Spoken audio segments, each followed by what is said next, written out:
Hi everyone, welcome to Liberty Park Music. My name is West and I'll be your instructor for this lesson. Now, being able to analyze and identify chords within your music is definitely one of the most valuable skills you can add to your toolbox of learning strategies.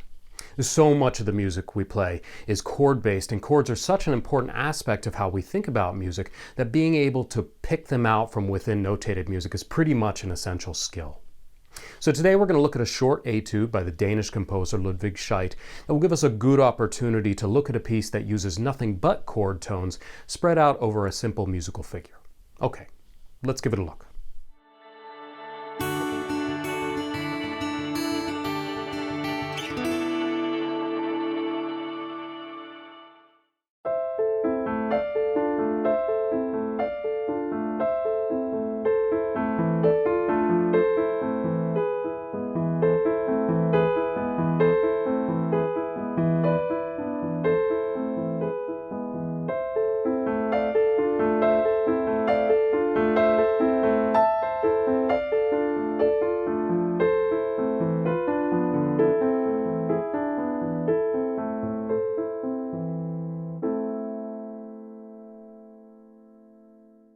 Let's first take a look at the form of this piece. You'll notice it's actually quite a short piece at only 16 bars, but we have some nicely defined sections and repetitions to help us out with learning the material.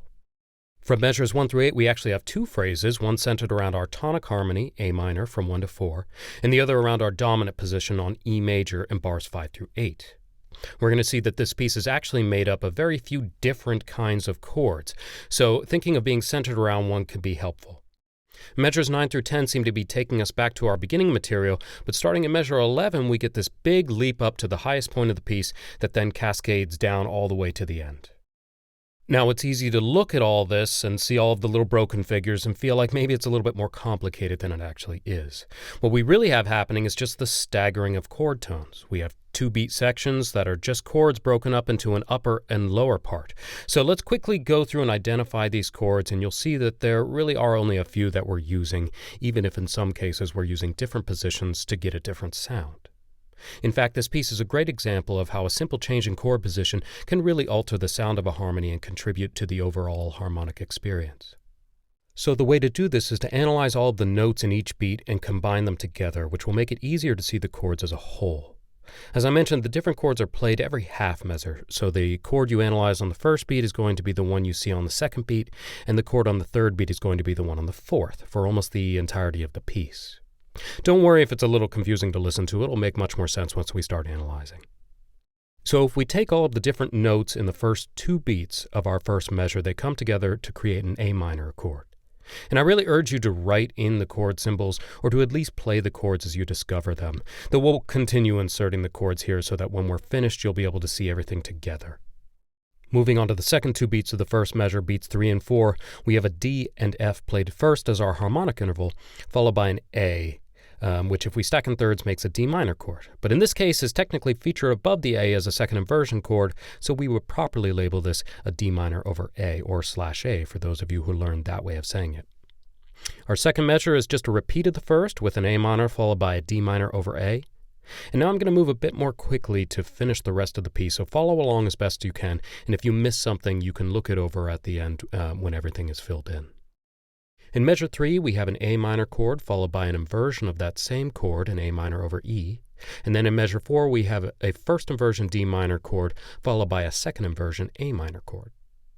In measure 5, we have our dominant E chord followed by a second inversion A minor chord, and then that whole thing repeats in bar 6. We get a nice little moving line in our upper thirds for the harmonies between measures 7 and 8, with 7 starting with an E going to what is actually an E7 chord with an omitted third, and then an A minor over E followed by a root position E in measure 8. Measures 9 and 10 repeat our A minor and D minor over A chords from the first 2 measures, and then starting in measure 11 we get something a little different. We start with an A minor on the first 2 beats, and then we reach up to a higher first inversion A minor chord that then falls to a second inversion D minor chord in the first part of 12. Then to a first inversion D minor chord on the back half of that measure, and then we go to an A minor over E in 13, followed by the one appearance of a B diminished chord featured here in first inversion. We continue to an A minor over C in measure 14 with another E7 after that, a little crumpled up, but still technically in root position. And then we finish with an A minor and an inversion of it, A minor over E, in 15. And then, of course, we have a nice solid root position A minor landing in our last measure. Now, as I mentioned earlier, if we look through all of this, we can really see the whole piece is made up of relatively few different chord types. We have A minor, D minor, E major, or E7, the implication is that they're kind of one and the same, and our one lowly B diminished. Almost all of the harmonic expression in this piece comes from altering the positions of these chords. And that's an important thing to notice because, especially in the early stages of learning, it can be easy to get overwhelmed thinking of all of the different chord types and all of the different harmonies, when really a sizable amount of harmonic material in music consists of repositioned chords, or inverted chords, just to be clear. And actually, a lot of the perceived elegance or nuance in music comes from the sound of repositioned chords. Now, going through and identifying and entering everything in like this is beneficial for your musicianship on multiple levels, but you wouldn't necessarily do it for every piece. You could, or at least you could try, but remember that the reason we're taking the time to do it here is because this piece is made up of nothing but chord tones. There are no what we call passing tones, that is, tones between the chords or that are not part of the chords. So it's a good opportunity to work on your chord identification in a way that will directly aid you in learning the piece. Okay, so let's take a look at the figures in the piece a little more closely.